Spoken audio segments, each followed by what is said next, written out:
여러분들은 크리스찬이십니까? 많은 분들이 그렇게 대답을 합니다. 그러나 두 번째 묻습니다. 당신은 거듭난 사람입니까? 라고 이야기를 하면 머뭇거리게 됩니다. 여러분, 우리가 정말 거듭난 사람인가? Are you born again? 여러분, 거듭나셨습니까? 여러분, 거듭난 사람이 얼마나 다른가를 성경은 말씀해 주고 있는 것입니다. 우리는 교회에 나왔기 때문에 여러분 거듭났다고 생각하는 분이 있습니다. 오늘 헌금을 했고 찬양을 했고 기도를 했고 설교를 합니다. 그러나 우리가 더 분명한 질문은 정말로 거듭나셨습니까? 라는 질문입니다. 우리가 교회에 나오는 분들을 교인이라고 합니다. 근데 제가 한번 검색을 해봤어요. 교인이 어떤 교인들이 있는가 했더니 감투 교인도 있다고 해요. 감투 안 주면 교회에 안 나오는 사람들도 있고 인력거 교인도 있답니다. 그래서 신방 가고 하여튼 모시고 오야지. 혹시 여기 인력거 교인이 오셨나요? 가자고 하고 모시러 가고 그런 교인도 있다고 합니다. 또 나름대로 핑계가 있어서 이 핑계 저 핑계로 빠지는 교인들을 핑계 교인이라, 또 오락 교인도 있답니다. 어디 야유회를 간다든지 친목회를 한다든지 또 운동회를 한다든지 하면 짠 나타나는 교인들도 있고 벙어리 교인도 있답니다. 그렇게 말을 잘하는데 교회에 대해서는, 예수님에 대해서는 한마디 못하는 벙어리 교인도 있고 또 채점관 교인이 있답니다. 오늘 목사님 설교는 몇 점 될까 채점을 하는 채점관 교인도 있다고 합니다. 국회의원 교인도 있습니다. 공부해라 공부해, 내가 대표로 갔다 오마. 그래서 집안의 대표로만 오시는 분은 국회의원 교인이랍니다. 또 묵상교인이 있답니다. 설교가 시작하는 순간부터 깊은 명상에 들어가 눈을 딱 감고 있는 그런 교인도 있다고 합니다. 광고교인도 있고 가시교인도 있고 나팔꽃 교인들은 낮에만 짠 나타났다가 밤에는 없어지는 교인들이 나팔꽃 교인이라고 이야기를 하고, 오늘 제가 일부회 때 유람선 교인이 있다고 했어요. 이 교회 저 교회. 그래서 제가 이렇게 설교를 했습니다. 유람선 교인은 필요합니다. 한 6개월이면 됩니다. 6개월이 지나면 정착을 하셔야 됩니다. 근데 일부 때 예배 끝나고 한 분이 등록을 하셨어요. 제가 그래서 유람선 교인이었네요 했더니 예 맞습니다. 그래서 끝나고 제 방에 찾아오신 분이 있어요. 여러분, 우리가 이사를 간다든지 하면 필요합니다. 이 교회 저 교회. 교회는 다 좋은 교회입니다. 교회는 다 훌륭합니다. 그러나 사람이 성향에 따라 이렇게 감이 오는 교회가 있어요. 이런 다 좋은 교회입니다. 그러나 유람선은 6개월만 타십시오. 6개월이 지나면 적을 두고 신앙생활하는 것이 참 좋습니다. 혹시 여기 또 유람선 교인 있으면 정착하시기를 바랍니다. 그러나 먼 곳으로 이사하면 꼭 필요한 것입니다. 그래서 다 교회가 좋은 교회지만은 내가 함께 할 수 있는 교회의 분위기가 있습니다. 여러분, 정말 중요한 것은 거듭난 교인입니다. 우리 옆 사람에게 한번 이렇게 여쭤보세요. 거듭나셨나요? 예, 저는 그냥 교인입니다. 심각한 얘기입니다. 여러분, 거듭나셔야 됩니다. 참으로 심각한 질문입니다. 당신 거듭나셨습니까? 그러나 신앙의 핵심입니다. 왜 거듭나야 되는가? 오늘 요한복음 3장 5절에 이렇게 기록되어 있습니다. 우리 같이 읽겠습니다. 예수께서 대답하시되 진실로 진실로 내게 이르노니 사람이 물과 성령으로 나지 아니하면 하나님 나라에 들어갈 수 없느니라. 하나님 나라에 들어갈 수 있는 기준이 뭐냐면 거듭나야 된다는 것입니다. 교회 가면 거듭난다라고 써 있으면 참 편할 텐데, 이런 물과 성령으로 거듭나야 된다고 말씀해 주고 있고, 요한복음 3장 3절에 보면 거듭나지 아니하면 하나님 나라를 볼 수도 없다고 했습니다. 여기에 고민이 생겨야 됩니다. 이 말씀 앞에 충격을 받으셔야 됩니다. 오늘 이런 고민을 갖고 예수님을 찾아온 사람이 있습니다. 니고데모가 예수님을 밤중에 찾아왔습니다. 요한복음에 보면 예수님의 대화가 11번 나옵니다. 이제 4장에 보면 수가성 여인과의 대화도 나오고, 그런 대화가 11번 나오는데, 오늘에 있는 대화는 첫 번째 예수님과의 대화를 한 사람이 니고데모입니다. 이 니고데모는 오늘 1절에 보면 바리새인이라고 했습니다. 율법을 위해서는 생명을 내놓은 사람입니다. 유대인의 지도자라고 했습니다. 유대인의 간원, 줄을 달아서 성경 밑에는 이렇게 기를, 사내들인 공의회, 여러분 사내들인 의원이라는 것입니다. 대단한 신분의 사람입니다. 3장 10절에 보면 이스라엘의 선생이라고 했습니다. 하나님의 말씀 계명을 가르치는 선생입니다. 요한복음 19장 39절에 보면 예수님께서 십자가상에 운명하셨을 때 제자들은 다 도망갔습니다. 뿔뿔이. 이 주님의 시신을 거둔 두 사람이 있습니다. 아리마대 사람 요셉과 여기 나오는 니고데모였습니다. 니고데모가 모략과 침량 100근을 가지고 주님의 장례를 준비한 사람이 니고데모입니다. 여러분, 부자였습니다. 율법에 정통한 랍비였고 학문과 학식에 있어서 재산까지도 많은 사람이었습니다. 그러나 밤에 주님을 찾아온 것입니다. 왜 주님을 밤에 찾아왔을까? 사람들이 이야기를 합니다. 교권주의자들, 기득권 층에서는 예수님을 적대시하고 있었습니다. 적대시하는 예수를 밤에 보란 듯이 찾아간다는 것은 어려웠을 것입니다. 오해를 사기가 쉽습니다. 그래서 신중하게 밤에 찾아갔다는 것입니다. 또 한 가지 밤에 대한 이야기가 있습니다. 낮에 우리 주님께서 병자를 고치시고 수많은 사람을 만나며 복음을 전하기 위해서 몹시 바빴을 것입니다. 조용한 시간은 낮보다는 밤입니다. 깊은 대화를 위해서는 환한 낮보다는 밤 시간이 훨씬 좋았을 것입니다. 그래서 밤에 찾아왔다고 이야기를 합니다. 어떤 사람들은 또 이야기를 합니다. 소심했기 때문에 밤에 찾아왔다. 절대 그렇지 않습니다.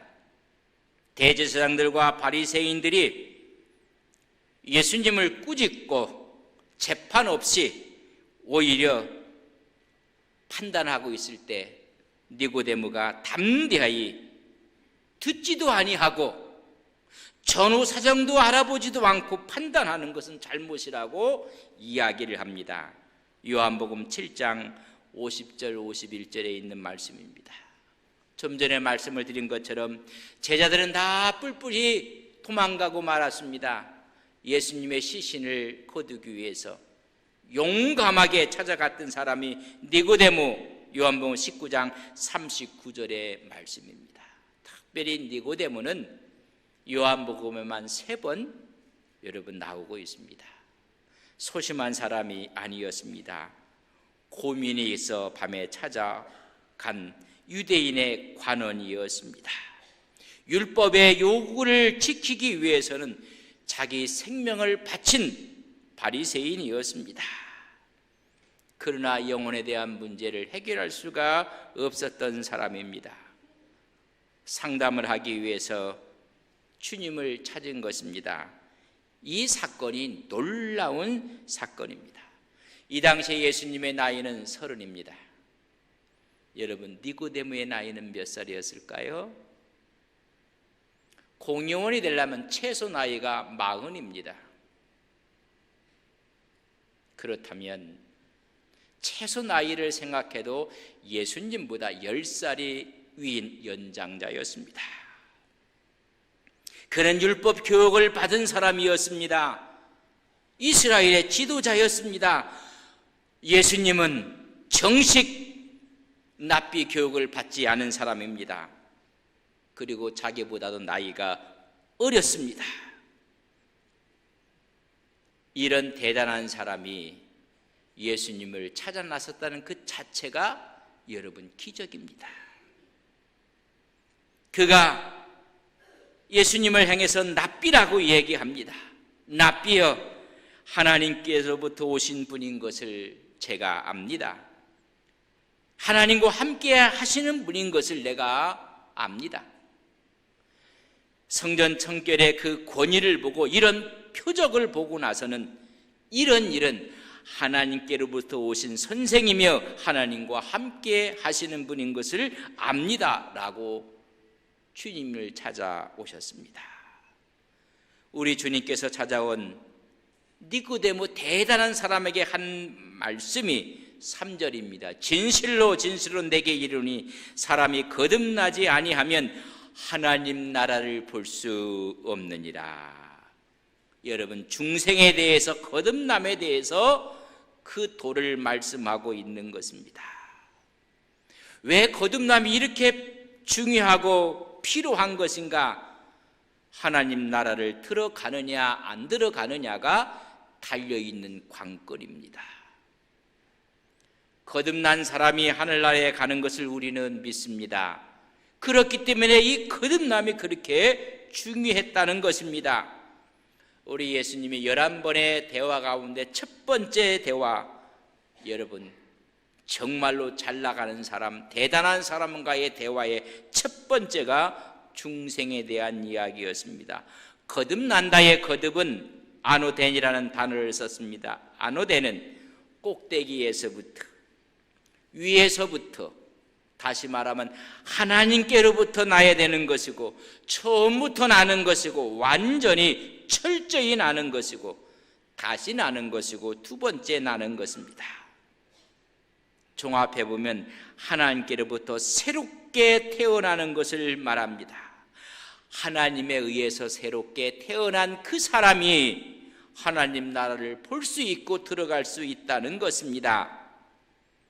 이때 니고데모가 깜짝 놀랐습니다. 당황한 것입니다.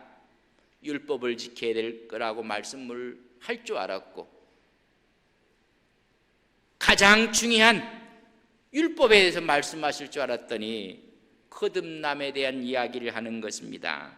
당황해서 니고데모가 묻습니다. 늙은 사람이 어떻게 모태에 들어갈 때 또 다시 나올 수가 있겠습니까? 여러분, 당황했던 것 같아요. 우리가 일을 하다 보면 혹시 선생님 당황하셨어요? 라는 것처럼 당황한 거예요. 늙으면 어찌 모태에 두 번째 들어갔다 나올 수 있겠습니까? 이 이야기를 듣고는 그 당시에 지도자들의 여러분 영적 수준을 알 수가 있는 것입니다. 오늘 한국교회를 보면 영적인 수준을 알 수가 있는 것이고, 그 사람의 신앙의 모습을 보면 영적인 상태를 알 수가 있는 것입니다. 영적 통찰력이 결핍되어 있는 니고데모의 모습입니다. 하나님의 일에 대해서는 무지한 모습을 보게 됩니다. 이해가 부족했습니다. 그 당시에 눈이 먼 제사장들이라고 말씀을 드렸습니다. 지난번 설교에 말씀이 육신이 되어 이 땅에 오셨고, 그 메시아를 알아보지 못하는 1장 21절 26절에 보면 눈먼 제사장들이었습니다. 2장 1절에 가나 혼인잔에 포도주가 떨어졌다는 이야기는 기쁨을 느끼지 못하는 사람들이었습니다. 더럽혀진 성전을 주님께서 청결하게 하셨습니다. 물질에 눈이 먼 지도자들이었습니다. 하나님의 집을 장사하는 집으로 만들었다고 했습니다. 오늘 있는 니고데모는 영적으로 죽어 있는 사람입니다. 하나님에 대해서 무지한 사내들인 그것도 랍비였고 바리새인이었습니다. 우리 주님이 하신 말씀은 거듭나야 된다는 것입니다. 그렇다면 어떻게 거듭날 수 있는가? 5절에 말씀합니다. 물과 성령으로 거듭난다고 말씀해 주고 있습니다. 우리 크리스찬의 최고의 질문이 있다면 어떻게 살아야 하는가? 윤리와 도덕의 문제가 아닙니다. 예수 믿는 사람보다 더 윤리적으로 사는 사람들 많이 있습니다. 성서의 관건은 어떻게 중생하느냐, 거듭나느냐에 여러분 문제에 달려 있는 것입니다. 물과 성령으로 거듭나라는 것을 말씀해 주고 있습니다. 성령은 우리가 너무나 잘 설명을 할 수 없지만 마음에 닿습니다. 그러나 물이 무엇일까?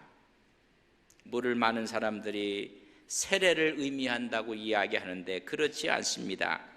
왜냐하면 세례 요한 이전에는 여러분 세례에 대한 언급이 없습니다.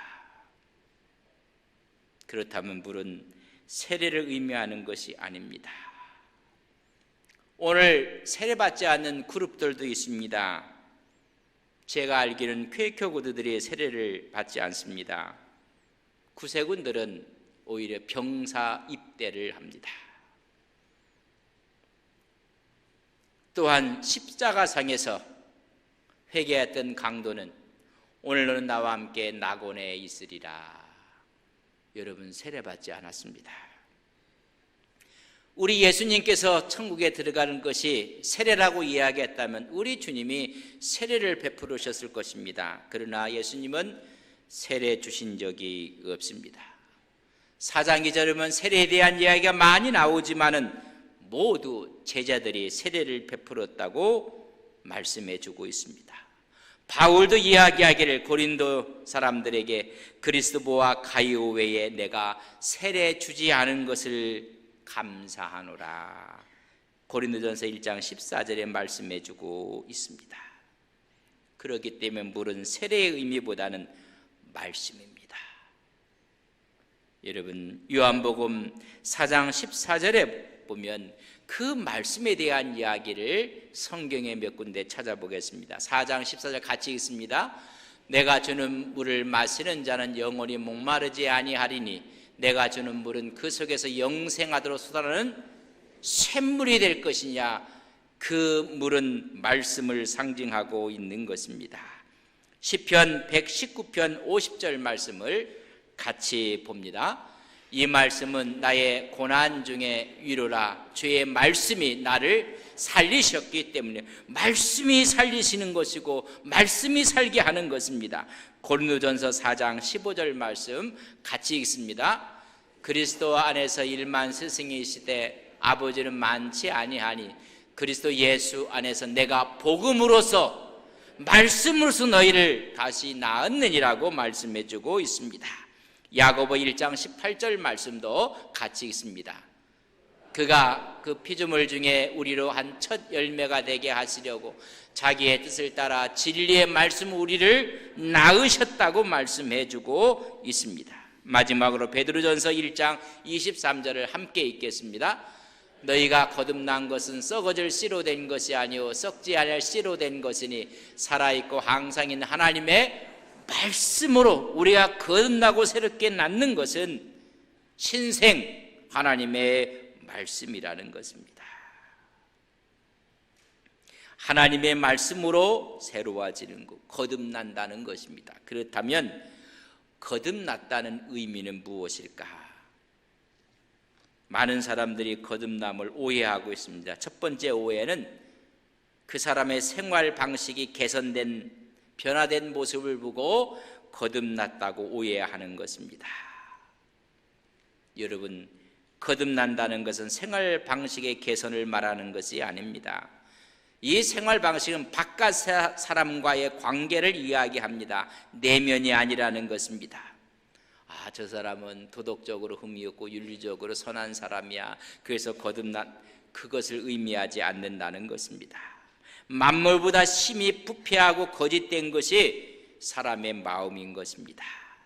이 개선 이상의 것을 지금 거듭남을 얘기한다는 것을 아셔야 됩니다. 여러분, 겉을 아무리 포장하고 아무리 좋은 것으로 입혀도 여러분 속이 변하지 않으면 아무 의미가 없는 것입니다. 생활 방식이 개선됐다는 거 아닙니다. 두 번째 오해가 있습니다. 신앙적으로 되는 것을 거듭남이라고 오해하는 것입니다. Are you born again? 거듭나셨습니까? 나는 어려서부터 모태신앙을 갖고 있다고 하고, 나는 규칙적으로 주일 예배에 참석하고 정규적으로 헌금도 하고 11주도 하고 기도도 하고 성경을 읽고 있다. 여러분, 답이 되지 않습니다. 저는 교회 가면 행복해지고 마음이 편안해지고 있습니다. 그걸 말하지도 않습니다. 여러분, 이런 모든 것들은 사단의 자장가 속에 잠이 들어있는 신앙을 이야기하는 것입니다. 신앙적이라고요? 아닙니다. 니고데모는 정말로 신앙적인 사람입니다. 그는 랍비로서 하나님 말씀을 가르치는 자요, 하나님 말씀을 강론하는 자요, 성경학자였습니다. 유대인의 선생이었습니다. 그러나 예수님께서는 내가 거듭나야 하겠다고 말씀하는 것입니다. 내가 이렇게 이야기하는 것을 7절에 보면 기히 여기지 말라, 놀라지 말라는 것입니다. 니고데모는 성경을 가르치는, 어찌 보면 설교자였습니다. 그것이 거듭남을 의미하지 않는다는 것입니다. 세 번째는 마음의 변화입니다. 마음이 변하고 새로워졌다는 것입니다. 여러분, 마음의 변화는 비성경적입니다. 거짓되고 사람을 현혹시키는 말인 것을 아셔야 합니다. 우리 마음은 만물보다 거짓되고 부패한 것이기 때문에 미워했던 사람이 마음이 변해서 사랑합니다. 언제 바뀔지도 모릅니다. 마음의 변화를 말하는 것도 아닙니다. 거듭남이라는 것은 내 속에 있는 나쁜 것을 제거하고 좋은 것으로 변화를 받고 그걸 말하지 않는다는 것입니다. 말씀이 그 안에 들어와서 새로운 본질이, 새로운 씨앗이 내 마음속에 들어온 것을 말씀해 주고 있습니다. 여러분, 우리가 이 세상에 태어납니다. 태어날 때 자라면서 여러분, 이 모습이 누구의 모습을 닮아가는지 아세요? 어느 날 나이가 50이 넘고 그럴 때 언뜻 세수를 하다가 앞에 있는 거울을 쳐다보는 순간 소스라치게 놀랍니다. 거울 속에 비친 모습은 아버지의 모습입니다. 누구를 닮는 거예요? 여러분, 부모를 닮는 것입니다. 나는 아닌 줄 알았더니 스쳐가는 거울의 모습이 내 모습이 아니라 아버지의 모습입니다. 여러분, 태어날 때 아버지의 본질, 부모의 본질, DNA를 갖고 태어난 것입니다.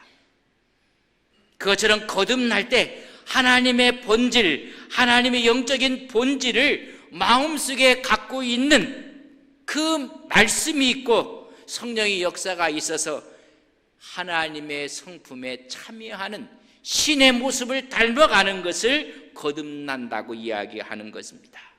베드로후서 1장 4절에 보면 이렇게 기록되어 있습니다. 함께 봅니다. 이로써 그 보배롭고 저게 큰 약속을 우리에게 주사 이 약속으로 말미암아 너희가 정욕 때문에 세상에 썩어질 것을 피하여 신성한 성품에 참여하는 자가 되게 할, 신성한 성품이라고 했습니다. 이것은 신의 성품에 참여하는 것이 거듭난 것입니다. 여러분, 우리가 신의 성품이 하나님의 DNA를 갖고 있는 것을 말합니다. 창세기에 보면 법칙이 하나 나옵니다. 사물과 자연의 법칙, 각각 모든 종류대로 각각 종류대로 만드셨고 낳으셨습니다. 종류대로, 새는 그 종류대로, 생물은 그 종류대로, 다른 종류가 나올 수가 없습니다. 다른 종류로 바뀐다는 것이, 여러분, 이것이 진화론적인 이야기입니다. 다른 종류를 낼 수가 없습니다. 그러나 다른 종류로 주장한다는 것은 원숭이가 진화하면서 사람이 됐다는, 다시 다른 종류를 낼 수 있다는 주장은 무신론적인 진화론자들의 주장이고, 하나님 편에 보면 우리가 받아들일 수가 없습니다. 채소는 채소로, 동물은 동물로, 죄 있는 사람은 죄 있는 사람으로, 그래서 육에서 난 것은 육이라고 했습니다. 그 육을 자꾸만 교육하고 개화시키고 교화시킨다 할지라도 육은 육입니다. 세련된 육입니다. 아름다운 육입니다. 신앙적인 육일 뿐입니다. 여전히 육이라는 것입니다. 하나님의 말씀과 성령의 거듭남이 없이 훈련을 받아서 아주 신앙적인 육으로 변한 것입니다. 그걸 거듭났다고 말하지 않습니다. 육은 육일 뿐입니다. 성령으로 난 것만이 영이라는 것입니다. 사람에게서 난 것은 인간적이고 하나님께 난 것만이 신적이라는 것입니다. 그래서 거듭남은 겉사람의 개혁을 말하지 않습니다. 우리 자연인의 교육받고 품이 있게 되는 것을 말하지 않습니다. 우리의 옛 성품이 정화되고 새로워진 것을 말하지 않습니다. 거듭남은 신생, 새롭게 태어나는 것입니다. 새 사람으로 창조되는 것입니다. 진리의 말씀으로 새롭게 태어나는 것입니다. 그래서 아까 좀 전에 야고보 1장 18절에 보면 진리의 말씀은 우리가 너희를 낳았느니라. 3장 6절에 보면 요한복음 성령으로 출산된 걸 이야기하고, 고린도후서 5장 17절에 보면 새로운 피조물이 되는 것을 이야기하고, 베드로후서 1장 4절에 보면 하나님의 성품에 참여하는 것을 말하는 하나님의 가족으로 태어나는 것입니다. 거듭나는 사람은 두 가지 속성에 여러분 갖고 있다는 사실을 또 깨달으셔야 됩니다. 제가 거듭났어요. 그러면 육적인 것과 영적인 것이 갈등 구조 속에 있어요. 그 갈등 구조가 끊임없이 싸움을 하는 것입니다. 오늘 우리가 갈라디아 5장 17절을 함께 보겠습니다. 같이 봅니다. 육체의 소욕은 성령을 거스리고 성령은 육체를 거스르나니 이 둘이 서로 대적함으로 너희가 원하는 것을 하지 못하게, 서로가 대적하고 끊임없이 싸움을 하고 있습니다. 그런데 이 옛 성품을 진압할 수 있는 것이 있다면 그게 거듭나게는 말씀과 성령이라는 것입니다. 하나님의 은혜의 역사로 이것을 새롭게 한다는 것입니다. 하나님의 말씀의 역사는 여러분 만들어가는 것이 아니라 새롭게 태어나게 하는 것입니다. 그래서 하나님 나라에 들어가게 하는 것입니다. 여러분 저를 잘 보십시오. 제가 이렇게 태어나게 된 것도 우리 부모님들이 계셨기 때문에 그렇습니다. 여러분 사람이 이 세상에 이렇게 태어나는 것은 한 여자와 한 남자가 결혼이라는 하나님의 제도를 통해서 가정을 이루게 됩니다. 그러면 여자는 여러분 배란기가 오게 됩니다. 1년에 평생 한 번 400번의 기회가 있는데 여러분 매달 한 번씩 배란기가 옵니다. 그때 그 배란기가 와서 아무런 변화가 없어요. 그러면 그 생명은 끝나고 납니다. 다음 달에 또 여러분 배란 때가 옵니다. 그러나 아무 변화가 없어요. 그런데 결혼을 했는데 그때 여러분 거기에 정자가 여러분 와 닿는 것입니다. 그러면 수정이 되고 그래서 임신이 되는 것입니다. 여러분 그러면 새로운 사람이 태어나는 것입니다. 여러분 그 태어날 때 여러분 많은 분들이 이런 생각도 해요. 너무 아기를 갖고 싶었는데 배란도 안 됐고 착상도 안 됐고 배란기에 착선도 하고 임신이 안 됐는데 임신한 것처럼 가상 임신입니다. 가상 임신. 그런 이야기도 해요. 여러분 잘 보세요. 우리가 이 세상에 태어나서 한평생을 살다가 그냥 죽어요. 그런 하나님 나라를 볼 수가 없어요. 우리가 여자가 한평생을 살아가면서 배란기가 와서 정자가 들어가서 임신이 되면 여러분 새로운 생명이 나와요. 새로운 세계가 생겨요. 우리가 이 땅에 태어나서 한평생 살다 가는 거예요. 그런데 어느 날 하나님의 말씀이 우리에게 들어온 거예요. 말씀은 생명이라고 했어요. 그 생명이 들어오면 여러분 뭐가 되는 거예요? 영원한 천국에 들어갈 수 있는 자격과 하나님의 역사의 은혜를 받게 되는 거예요. 예수를 영접한다는 게 얼마나 중요한지 아세요? 거듭났다는 이야기는 예수 그리스도를 내 마음에 영접해서 그분이 내 생애를 살게 해가는 것을 우리는 거듭났다고 이야기를 하는 것입니다. 여러분 보세요. 그래서 배란이 됐어요. 그래서 착상이 됐어요. 그걸 감싸고 있는 양수가 중요해요. 여러분 양수가 부족하면 심각한 문제가 생깁니다. 양수는 외부의 충격으로부터 태아를 보호합니다. 그뿐만이 아니에요.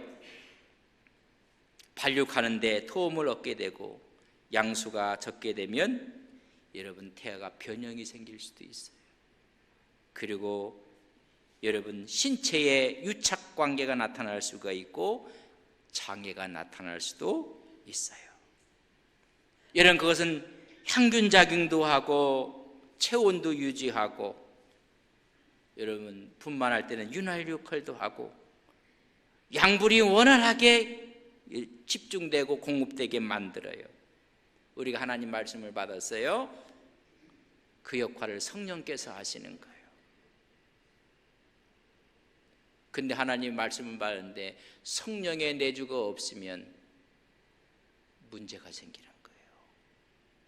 그래서 우리는 말씀과 성령으로 하나님 나라에 들어갈 수 있는 하나님의 자녀가 되는 역사가 나타나는 것입니다. 여러분 물과 성령으로 거듭나야 한다는 것을 위해서 너는 기이 여기지 말라. 말씀을 우리가 받았어요. 거기에 성령의 역사가 있어요. 푸뉴마를 성령령이라고 하고 바람이라고도 이야기합니다. 그래서 생기를 불어넣어 주는 거예요. 성령의 역사는 바람처럼 주권적인 행동을 하고 신비한 작용을 하고 어떨 때는 통제할 수 없고 저항할 수 없고 어떨 때는 부드럽고 강력한 역사를 일으키는 것입니다. 말씀을 받은 사람에게 성령의 역사가 있으면 인간의 편견이 깨어지고 인간적인 의지가 꺾여지고 그 안에 주님께서 사시는 거예요. 그걸 우리는 거듭남을 이야기해 주고 있습니다.